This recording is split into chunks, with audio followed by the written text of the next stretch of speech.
আল্লাহ দিলে এবার ভালোই, শুক্র আলহামদুলিল্লাহ, সব দিকে মানে সুস্থভাবে মানে শান্তিভাবে বেচা কিনি ভালোই চলতেছে, আল্লাহ ভালোই চলাইতেছে। আমার বাসায় সদস্য বর্তমান আছে আমরা 3 জন।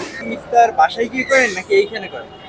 আমি এখানেই করি, কারণ এখান থেকে বেচা কিনি হলো আপনার ইফতারি টাইমে। ইফতারি টাইমে 1 ঘন্টা আগে থেকে দেখা গেছে ইফতারি টাইমের শেষ পর্যন্ত মোটামুটি 7:30 পর্যন্ত আর কি ব্যস্ত থাকা লাগে। বর্তমানে আর কি ভালোই, আল্লাহ দিলে ভালোই টানতেছে, খারাপ না, শুক্র আলহামদুলিল্লাহ। দেখা গেছে দিনে সারাদিনে ওই 150-200 কাটলে পরে তাতে 800-900 এরকম টিকে, তাতে ভালোই চলা যায়, মোটামুটি খারাপ না। সমস্যা নাই, ব্যবসা বাণিজ্য আল্লাহ দিলে চলি, চালাই আর কি।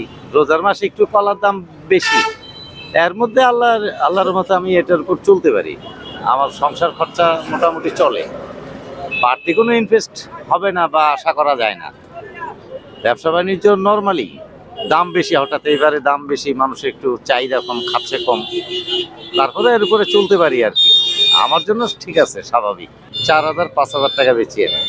আমার পার ডে 1,000-1,200 থাকে। আপনি কি এইখানে ইফতার করেন নাকি বাসায় গিয়ে ইফতার? এখানে ইফতার করি। ইফতারে আপনি এখানে বুট, বুন্দিয়া, খেজুর, ফল। আপনার পরিবারে কে কে আছে? পরিবারে মেয়ে আছে, ছেলে আছে, নেন কোনটা নেবেন?